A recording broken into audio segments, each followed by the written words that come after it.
The EU has been a long-standing partner of the ASALs.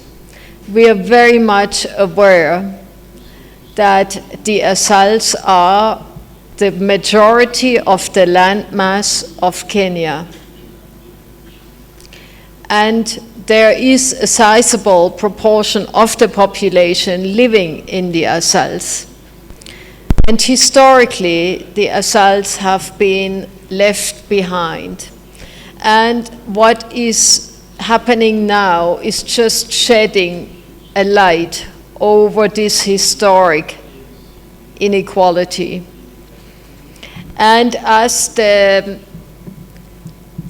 head of the World Bank here in Kenya is always pointing out, there's no country in the world that reached upper middle income status without addressing its inequalities.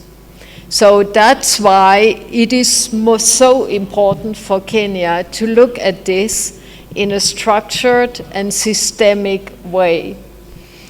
We have also said that we cannot work in isolation. So Kenya needs to work together with the other countries that are hit by the drought and build a structural response that goes beyond the country, that is looking at an integrated response. And we all know that this is not a drought as any other. This is a drought that has been made much worse by climate change, and we will probably never go back to where we were before. So we have to look at permanent, sustainable livelihoods in the ASAL counties and the ASAL region for the future. And there are already some innovative programs and projects in the ASALs, even already making to use the carbon credit mechanisms. So this is already ongoing, it just needs to be scaled up. So there are many possibilities that we are exploring even beyond the support to NDMA, and we are happy that the government is taking this strong stance now in the fight against climate change and drought. And I hope that the other countries in the region will join you for that. So you have a very strong, unified voice that is also building support of the international community.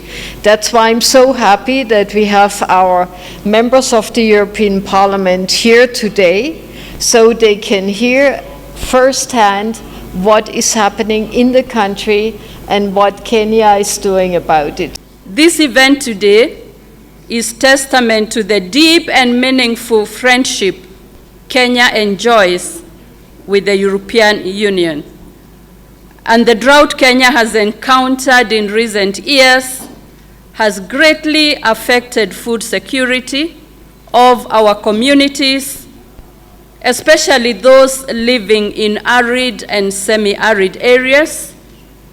The challenges this situation has caused have awakened us to new realities that are now reference points on what we should do not to find ourselves in the same spot again.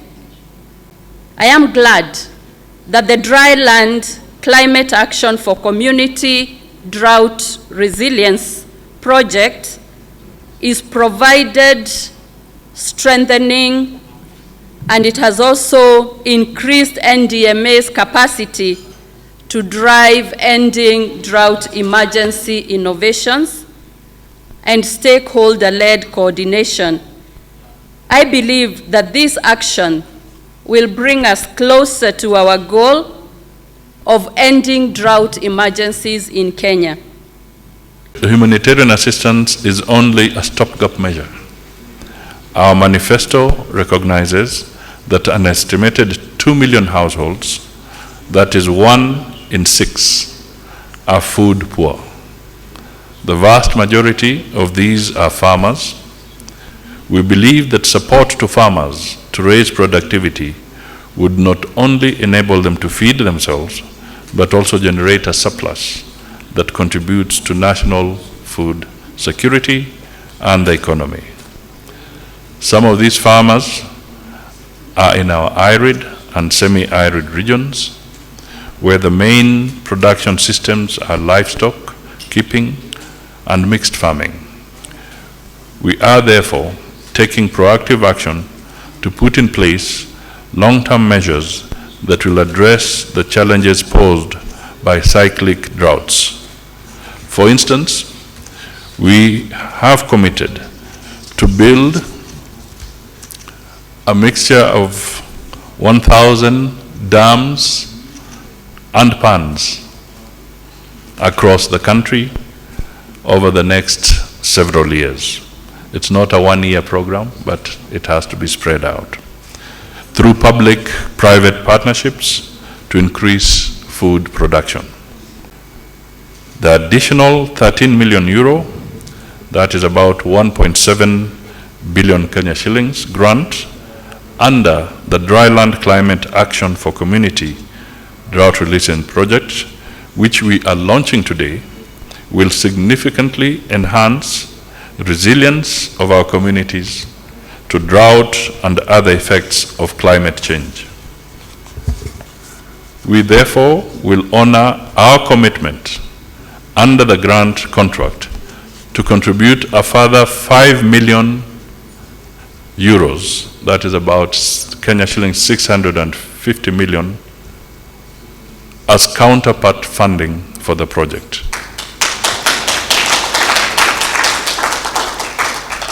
We will also ensure that additional funds are used prudently, that these funds are used prudently and for the sole purpose of ensuring our vulnerable communities cope with the impacts of drought and climate change.